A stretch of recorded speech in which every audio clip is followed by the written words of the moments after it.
All right, class, we're gonna get started. Okay, so today we're gonna do our review for the midterm on Friday. So I'll ask you the same question that I asked you before the first midterm, that I'll ask you before the final. So what could be on the exam is the question for the day for you. But first of all, are there any questions for me before we get moving? Okay, so yes. On the homework, some of the problems, like you may know kind of random stuff.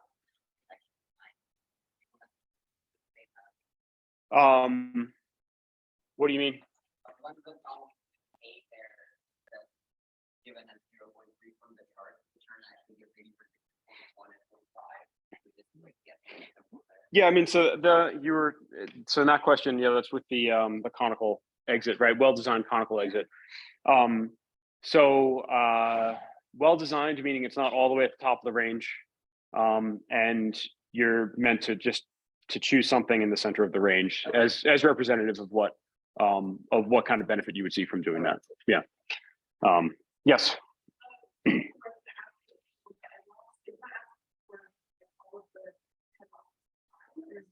Yeah, total head loss would be, so we've written it out as H total, right?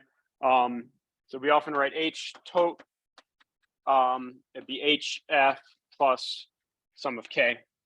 Or if we had multiple pipes in series, it would be our sum of HF, right? H pump is not a head loss, right? H pump is is how we're putting energy into the system. Yeah. Yes. What if you have some minor losses, like thermal to go between? What velocity do you use? If it goes from small to bigger, or small pipe to bigger pipe. Yeah. So so if we go from a small pipe to a big pipe, then we would have a loss. So well, use whatever the chart is telling you to use for the velocity. But the chart will be written in terms of one or the other velocities. But you would have a loss associated, or any losses associated with the small pipe get treated with the velocity of the small pipe. Any losses associated with the big pipe get lumped in with the big pipe.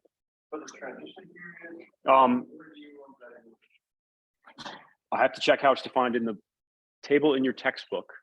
I believe it would be with the larger, but I have to check with the table. That's how it's defined in your textbook. Yeah.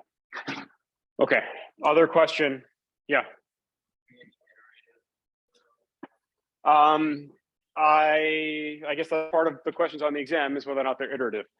Yeah, there could be. And you saw you have previous exam questions for homework, some of which include iteration. And the statement on there is the same statement that's going to be on the exam, which is for any iterative solutions, just do one iteration, right? You don't have to iterate until convergence. Just show me the first iteration. But then you have to tell me how you would continue the iterations if required. No. So on the exam, you're allowed to use a calculator or Excel or Python or whatever you want. But I don't accept code, right, as a solution.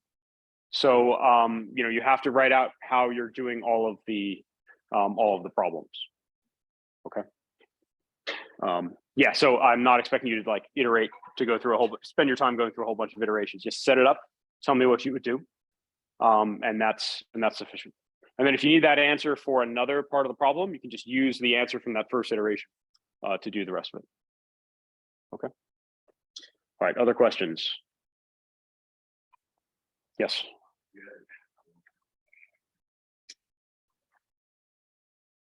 Oh no, I don't think I have. All right, hold on. Let me, sorry, I'm just gonna write down. It'll have to happen after the exam. Yeah, sorry about that. So it was why the big impact on diameter, and which I'll just send an update to the class, maybe with some more information between now and the exam.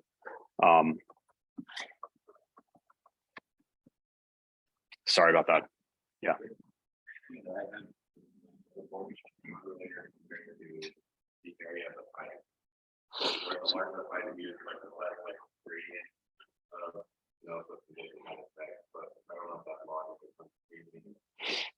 So certainly within within a laminar pipe, what you're thinking is correct, because we have this nice parabolic velocity profile, a nice smooth parabolic velocity profile that goes across the entire pipe. But within turbulent flow, we have really high shear stress, really steep velocity profile. This is one of the things that we'll talk about in just a second. But our turbulent velocity profile, remember, had that logarithmic function, so it's very steep towards the wall, and so there's maybe relatively less effect. So it's not as smooth across the center of the pipe, and so widening the pipe doesn't have as big of an impact on the shear stress you're going to see at the wall, because of the change in velocity profile. I'll have a better answer for you. I will. I made a note of it. Okay, other questions? Okay. All right, so then my question for you, what could be on the exam? So exam's on Friday. What are the topics that could be on the exam? Pi groups. Yeah, so let's start with chapter 5. Right, so chapter 5, pi groups. And I just want to break for a second here, just as a reminder, we're going over all the topics that we've covered, right? At this point, if there's something that I'm talking about, or that I'm writing up on the board that you are not familiar with, then make sure you go back and look at that material, right? That's really the purpose. That's what I see as the purpose of this. It's kind of an aid to your studying, to make sure you haven't missed something, right? Make sure you haven't been so laser focused on pipe flow that you forgot what pi groups are, for example. So this is to help you study and prepare for the exam. All right, so we got pi groups. What do we know? What can we do with pi groups? What have we done? What kinds of things can we ask about pi groups? So scaling. Scaling, what do you mean by scaling? Well, like a model system to a larger system or a larger smaller. Yep. Figuring out how we need to change things to make sure that the context stays. And how? Okay, so what do we need to maintain in order to model a system? We need to maintain two things. What are those two things that we need to maintain? So dimension. I heard dimensions, but we had two types of similarity that we try to maintain: geometric and dynamic. Okay, so geometric and dynamic similarity. Right, so geometric meaning that the geometry is the same, right? Our model should look like a scaled version of the big system. Dynamic meaning that all of our dimensionless numbers that govern that problem should be matched between the model and the large scale system. So back to let's see, anything else on modeling? That's what I have on modeling. For pi groups, what else about pi groups?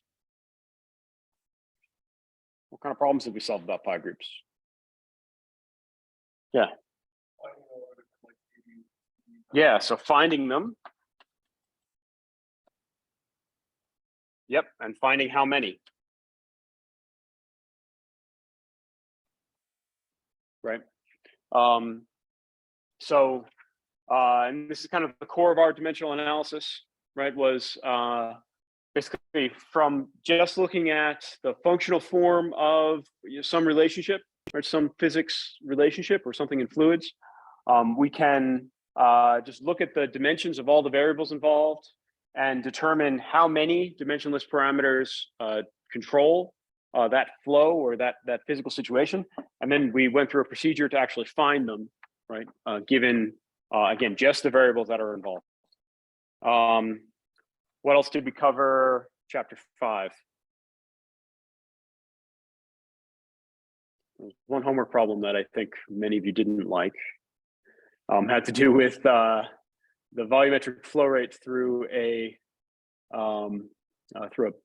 filter. What kind of procedure? That was a different procedure to find pi groups. What were we doing there? We also applied it to Navier-Stokes. So non-dimensionalizing an equation.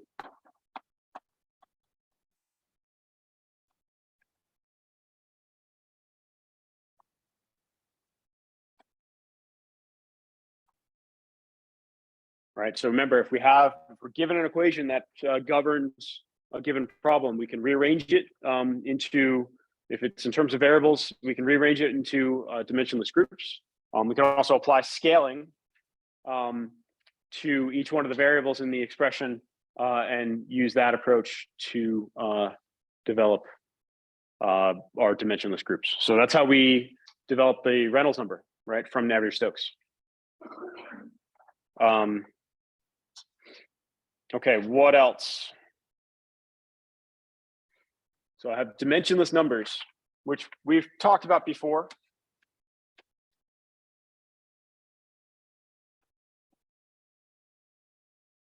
But we spent a lot more time talking about dimensionless numbers in chapter 5, right? And the concept, remember, which we primarily got at through videos, but the concept that dimensionless numbers are the ratio of something to something else, right? That's a really key concept that we learned in chapter 5. Okay. Anything else from chapter 5? That's all I have on my list. Okay.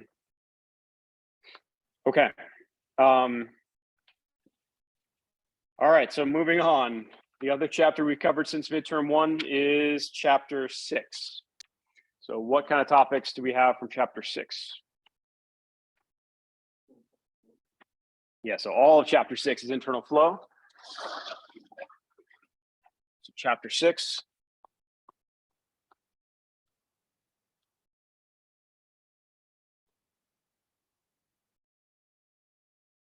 Internal flow, and by internal, we generally mean inside of a pipe, right? That's generally what we've been concerned with in chapter 6. What are the types of things that we learned and discussed in chapter 6? Yeah. How to get the friction factor. So I'm going to put down friction factor. So we can get friction factor from the Moody chart. So I'm going to pause for a second. What else can we get from the Moody chart? Yeah, we can get Reynolds number, right? The definition of Reynolds number. What else is on the Moody chart? What's that? So Moody chart is in terms of Reynolds number and epsilon over D, right? To get friction factor. But remember, there's a lot of information on this. You're going to have the Moody chart. It's going to be 1 page of your exam. I'm going to hand you the Moody chart. So and there's a lot of information on that Moody chart. So on 1 page of the exam, there's going to be a lot of equations for you. Yeah.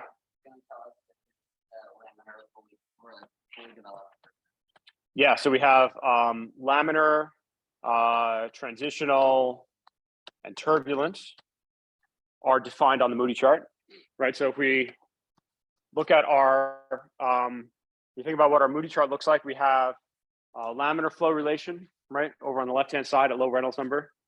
There's kind of a squiggly region in the middle, which is our transitional region. And then we end up with a series of curves, right, that are shown here.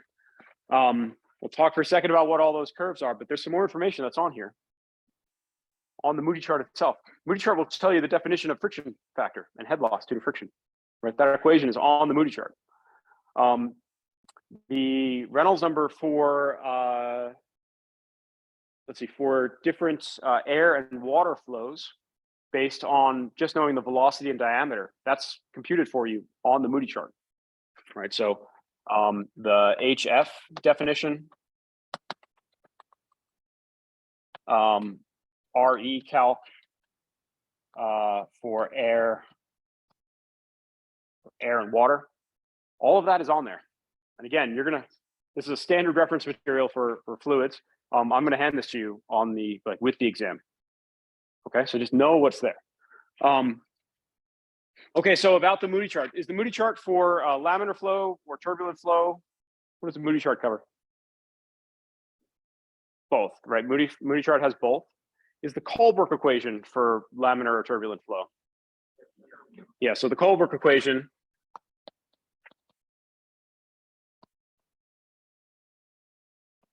is another way of getting friction factor, but the Colebrook equation is what's plotted here. Right, all of those curves, that's just from the Colebrook equation. What is this on the Moody chart? Smooth pipe flow, right? So we also have the smooth pipe equation, F equation, which is known as the Prandtl relation.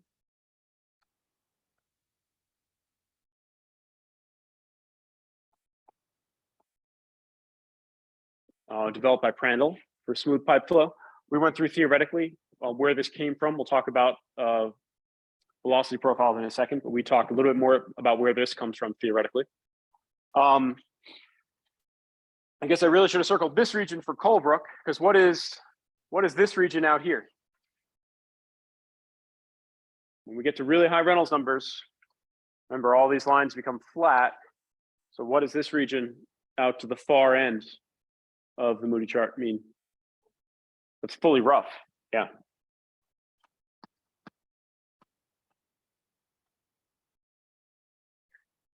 Right, so this is the fully rough regime. So on the Moody chart, so here's one other thing to be aware of, so I'm gonna hand it to you, right? There's a dashed line, something like there, and it labels this region as transitional.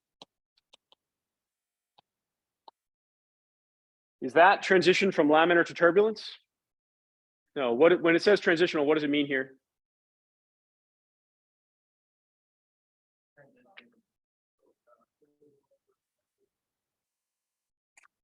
Not fully, no, not fully developed versus not, no, it doesn't have to do with developments, because we're assuming that fully developed in the way we've discussed it means that d by dx, right, is equal to 0. That's fully developed, right? Yeah. Transitioning to where Reynolds number is so high that it's more dependent on roughness than. Yeah, so this is transitional to fully rough flow. Okay, so that dashed line and where it says transitional regime, that means the transitional to fully rough flow regime. Okay, the transition from laminar to turbulent flow is where we jump from this line for laminar flow to this set of curves for turbulent flow. Okay. To find friction factor for laminar flow, does anyone know what the equation is? 64 over RE. Yep. So we get F is 64 over RE.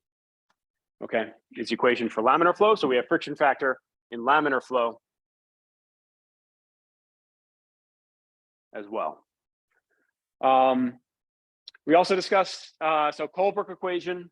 So there are two types of iteration that we discussed in solving pipe flow problems, right? One that you've been dealing with more recently is iteration in order to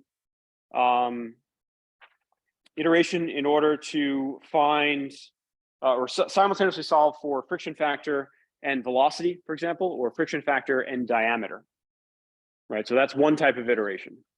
But the other type of iteration is actually when you're trying to manipulate this Colebrook equation, right? Remember, it's implicitly defined.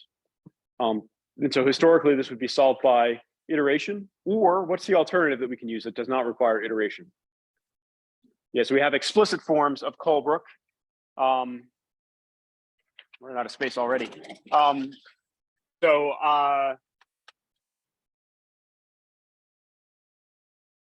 friction factor continued. So we have explicit forms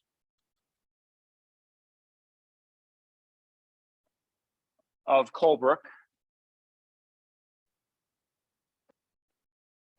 And the one that we discussed is called Halen's So the form that we discussed comes from Hayland, and it's just an explicit form that if you want to have something plugged into your calculator, this is a pretty good one, right, to have. You can also use Moody chart though. Moody chart is fine. Yeah. Go ahead. No, I'm not going to tell you which way to solve it. Yeah, you can choose which way you want to solve the equation. When I say though, just show me the first iteration, I'm referring to first iteration for when you don't know velocity or don't know diameter. I don't mean first iteration for where you're trying to use the Colebrook equation. Okay, I do expect you to be able to find a value for friction factor. Okay, so if you are choosing to go the Colebrook equation approach, then make sure you're solving it all the way to convergence. Okay. Okay, what else with friction factor? Yeah. Yeah, that type of iteration you use. You could say, you know, from Colebrook equation, F is equal to 0.0198 or something, right? Say, you know, from Colebrook, right? So you could say this, yeah. Yes. Minor losses, yeah. We've covered minor losses. You may have to deal with minor losses.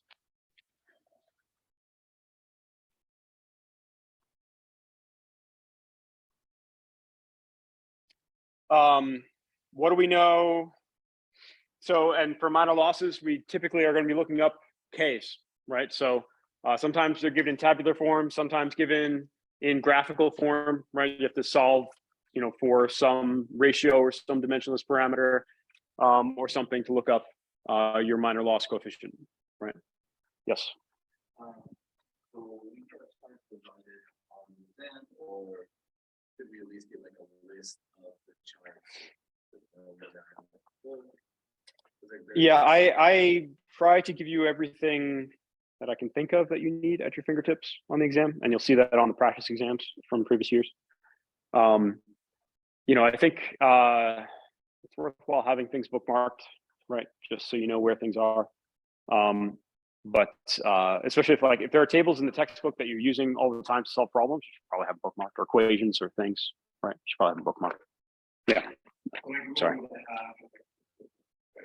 I do expect you have a book. I do expect you have a book in some form or another. It doesn't have to be physical, right? It can be electronic. I do expect that you have a text. Yeah. So like, in terms of like having analysis, would you have this expect us to have to memorize like the entrance and certain entrances and exit or 3.5 and 1 respectively? Or we have to look it up in the book, or would you be given it as that? For sudden exit, that's really the only one that I would expect you to just know is one, because that was something we explicitly discussed in class. For anything else, even entrance, I would expect you to be looking that up or have it provided. So sudden or any kind of exit, really.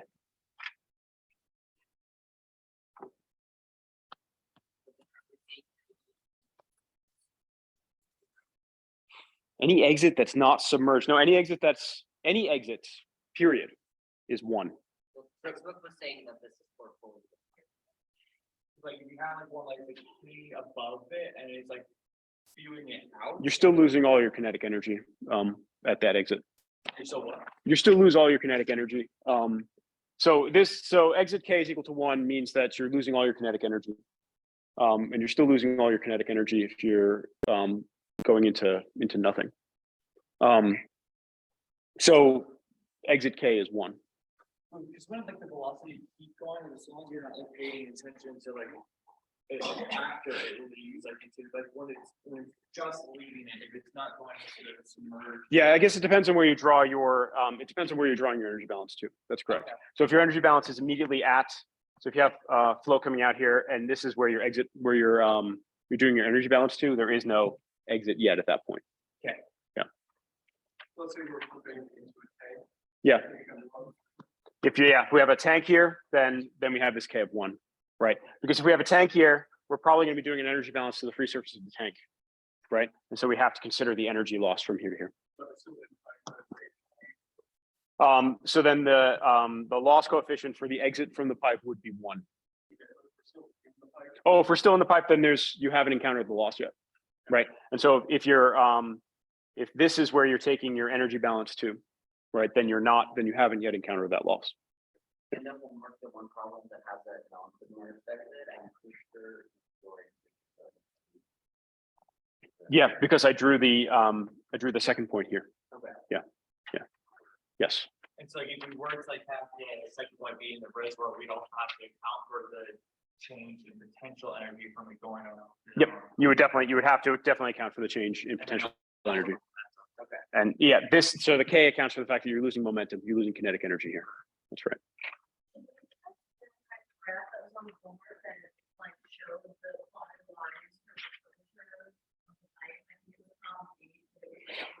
Yeah, that's where I mean, like if I'm expecting you to use something like that, I'm going to try to give it to you.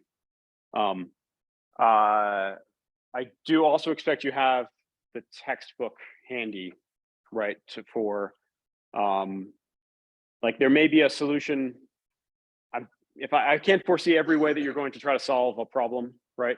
And so maybe that the way you're going to try to solve a problem would require you to have a chart in the textbook or something. I'll try to give you everything that I think you need to solve the problem. And that would include charts like that.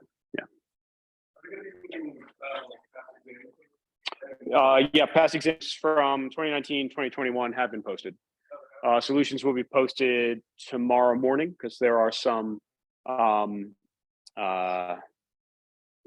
answer key, you've been assigned some of the problems for your homework this week. Yeah.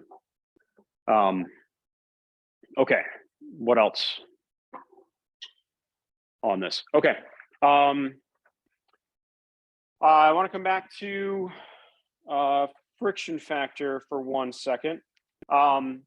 So we also talked about friction factor for non-circular ducts.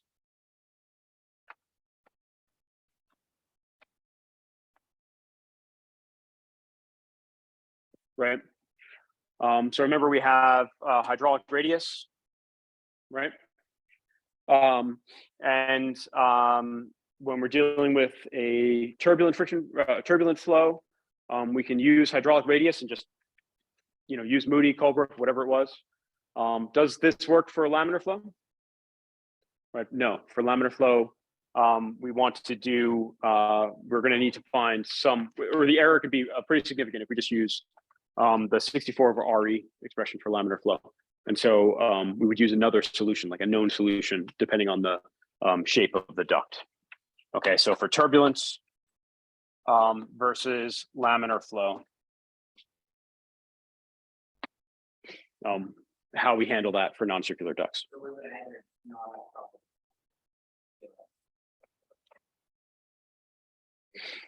No, this is something that I expect you to be able to look up if there's a problem on your textbook has solutions, right? So this is the type of thing where for laminar flow, you look up solutions to it, and so I would expect you to be able to look up solutions.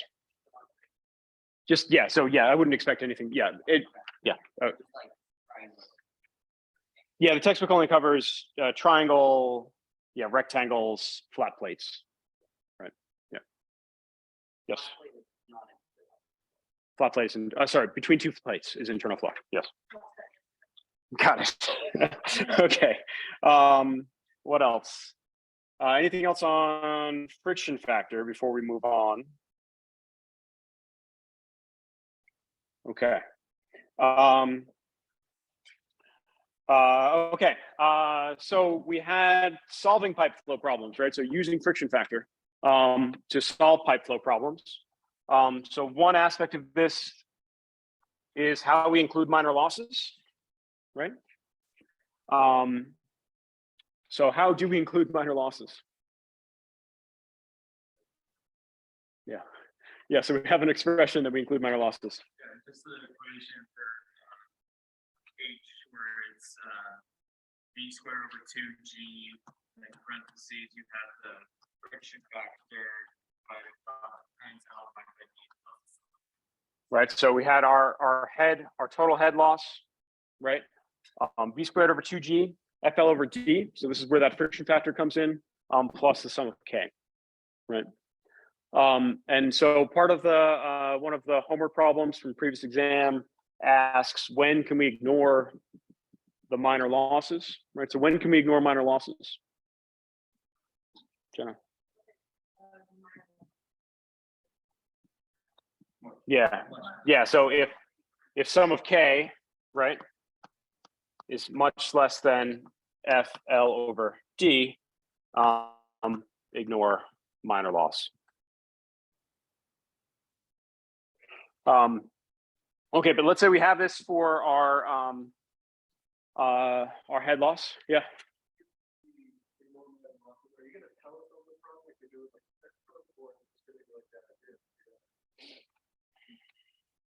I'm not going to tell you. Yeah, because in a real problem, you're not going to know. So on the and on the in class and on the homework, we kind of built up from ignoring them and just considering this term, right, to then having the full world of minor losses at our disposal. Yeah.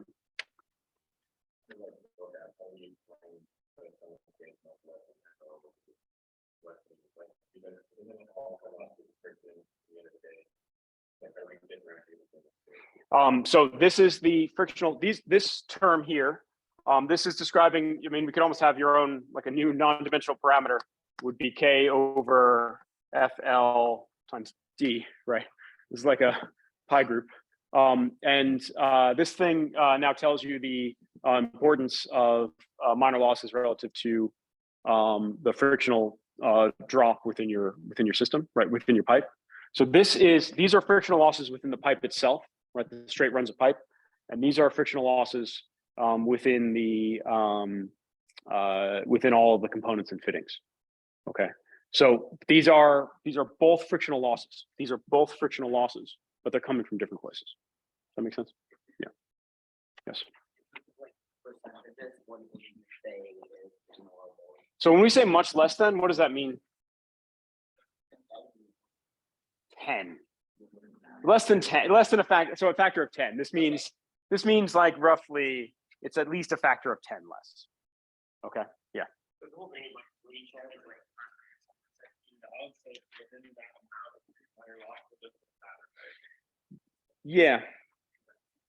Yeah, we're making an engineering estimate here. So yeah, this being like 10%. So as long as we show whatever the potential is and argue that Yep, that's correct. Yeah, if you make a correct argument for why you can ignore this, that's reasoned by this, then that's great. Yep. Okay, what else? Okay, so solving pipe problems. Let's talk about solving pipe problems. So, how do we solve a pipe problem? What do we do? Okay, so pipe problem types, right? So types of pipe problems. Types of pipe problems. We're going to put this on its own board.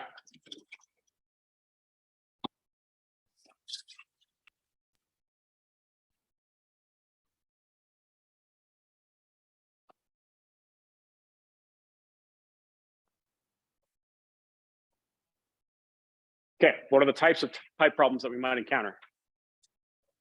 So head loss. And we called this a type 1, or your textbook calls this type 1. Do we have to iterate typically to solve a head loss problem? No iteration. So, okay, what else do we have? So I heard type 2. Yep. Sorry.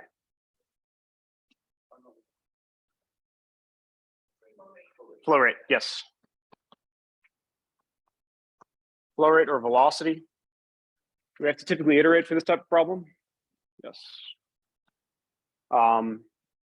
Iterate means that we are solving simultaneously, right, for F and V. But typically, we're actually solving for our FV squared, right? Is typically what we need to solve for here.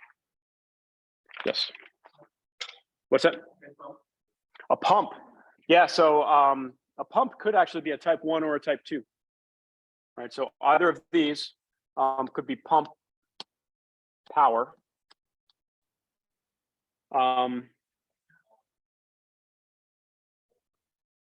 All of them could have a pump for sure. Yeah, but if we're asked to solve for pump power, typically we're going to be trying to find, often we're trying to find HP, right? But we could also be trying to find Q. Pump power does depend on the flow rate Q. So an expression for pump power, put that up here. Right, pump power.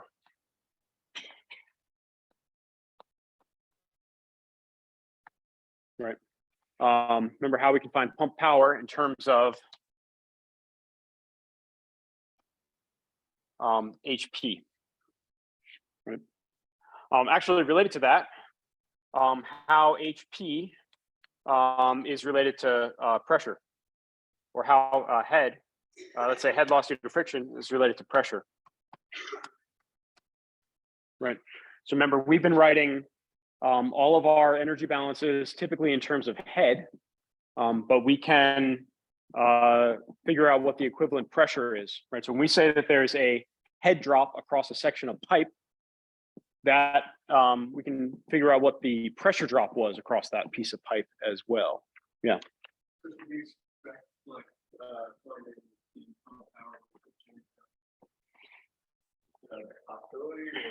Well, so we can find pump power. We've been finding pump power in terms of HP. We could also express it in terms of a delta P, a change of pressure, and then find the same pump power. Yeah. Yeah. Yeah. Yeah. But I mean, that comes back to our derivation of the energy balance, which we'll talk about in a second. Okay, so as an aside on pump power, so what other types of pipe problems do we have? Yeah, so type 3, diameter. Do we typically have to iterate for that type of problem? Yes. And then we had a type 4, length. Do we typically have to iterate? No. Right. So, and you had practice on all of these on the homework, right? Including some of these with minor losses included, right? So we can have these with or without minor losses being important. What else for solving pipe problems? Anything else? We had pipes in series and parallel, right? So there's another wrinkle on top of solving pipe problems. So we had series and parallel pipes, right? So if we have pipes in parallel, the pressure drop across each of those pipes that are in parallel has to be the same, meaning the head drop, the head loss due to friction across those pipes in parallel has to be the same. And the flow rate would be the sum of all the flow rates through each of the individual pipes that are in parallel. Whereas if we have pipes in series, the total head loss across the series section of series selection of pipes would be the sum of the head losses across each of the individual pipes. But the flow rate would be the same, right, through all of those pipes, because we to maintain mass conservation. Okay. Okay. So series and parallel pipes. What else do we have for pipe flow? About velocity profiles. All right, so we talked about velocity profiles and pipe flow.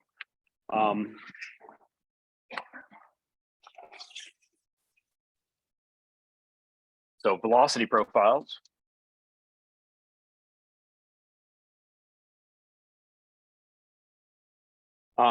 So in laminar flow, right? What does the velocity profile look like in laminar flow? Parabolic, right? For laminar pressure-driven flow in a circular pipe or between two flat plates, we ended up with parabolic pressure driven flow.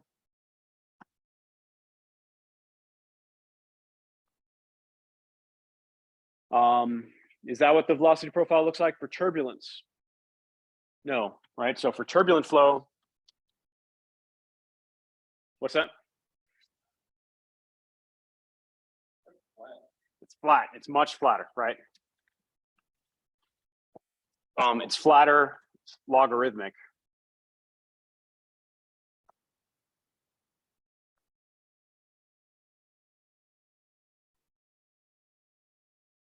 Right, we had a logarithmic velocity profile.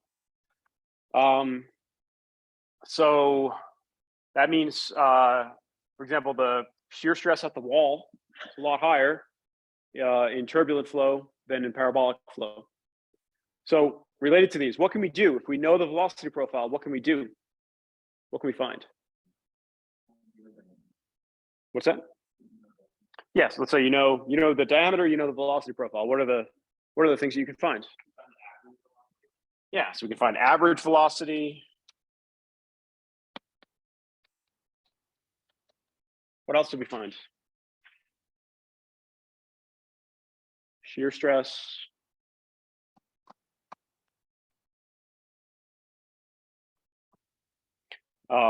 We had average velocity, we had shear stress.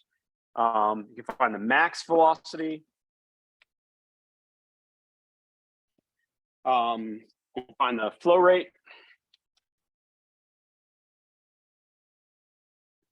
You have a mass rate, right? The flow rate, and that could be volumetric or mass.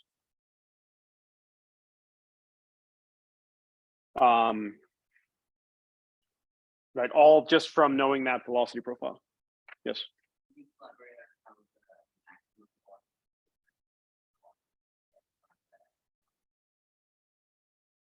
The energy balance, we write that in terms of average velocity. So energy balance is written in terms of average velocity, and average velocity is not the maximum velocity. Okay, it can't be. It's like a fundamental law of calculus or something, that that those two couldn't be equal. If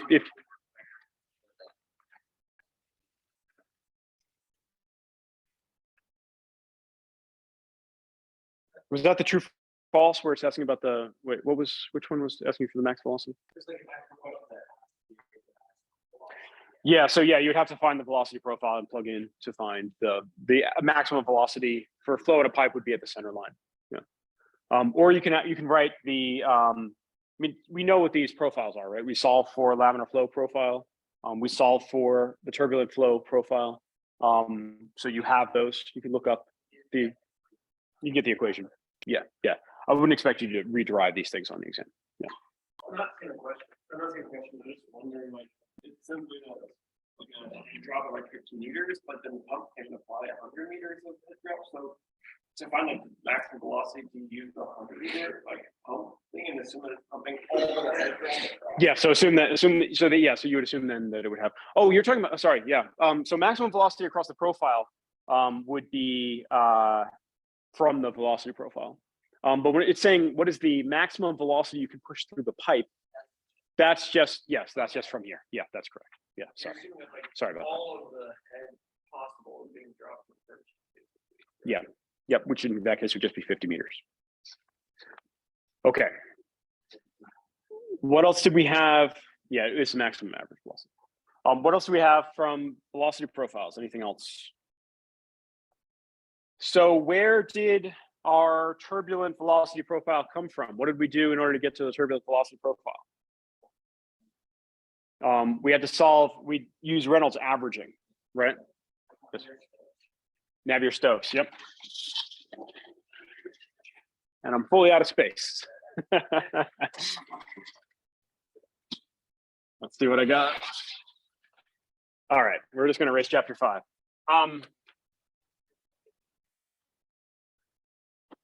That's half the chapters we've covered since the first midterm, so it is important. But yeah, okay, so I'm just gonna say turbulence. So we had Reynolds averaging.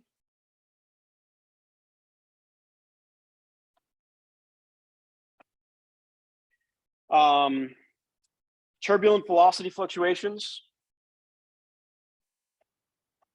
turbulent velocity fluctuations. Right, so remember we said that from Reynolds averaging, U was U bar plus U prime. And these fluctuations are those prime quantities. We have turbulent stresses.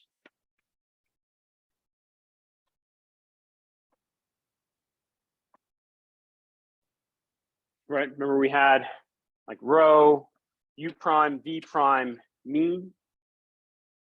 Right, so our turbulent velocity, our turbulent stresses. And these are describing the influence of turbulence on the mean flow, on the time average flow. And we had the turbulence velocity profile.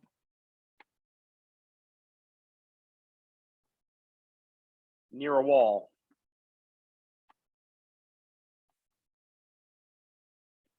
Right, so turbulent velocity profile near a wall. So we talked about what this looks like, and we took a result from this, and we used it to get to one of the things that I was just discussing. We use that to get to the turbulent velocity profile. Right, so that's where we came from. What else? Yes. For the time average stuff, it happens.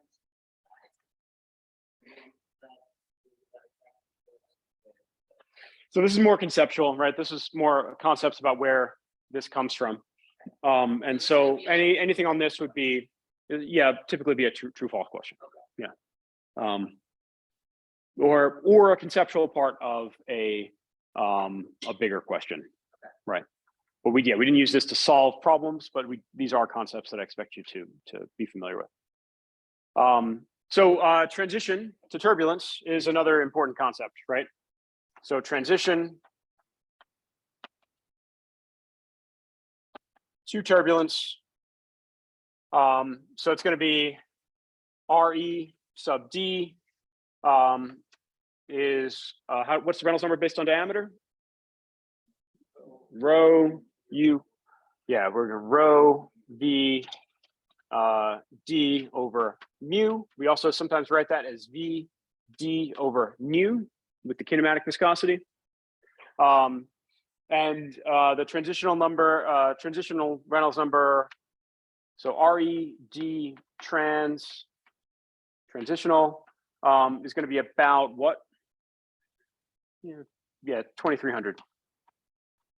For internal flow, is it the same for external flow? No, and we're going to talk a lot more about that in chapter 7. Okay, chapters 1 through 4. What could we be covering from chapters 1 through 4? What could be from chapters 1 through 4 on this exam? Energy balance, right? That's foundational for how we solve pipe flow problems, right? And you've seen that in some of the homeworks where we use an energy balance to set up exactly how the HF, right, how the friction loss allows us to find or goes into the whole problem, right? So energy balance for sure. What else from there? Yeah, dimensional consistency, energy balance, right? Dimensional consistency was foundational for chapter 5. Energy balance is foundational for chapter 6. I definitely expect you to still know that. Mass balance. Momentum balance is actually how we how we use the shear stress in order to find friction factor. We did that using momentum balance, right? Navier-Stokes equations were how we did all of this stuff, right? So that's how we developed our velocity profiles, and that was the basis of what we did here. So you'll see when I give out the list of topics that I'm looking at here, there's a question: what about midterm 1 topics? And we used all our concepts from chapters 1 through 4 to set up what we're talking about in chapters 5 and 6. And so those things are still fair game on the exam. Okay. All right. Any questions? All right. I'll see you all on Friday morning.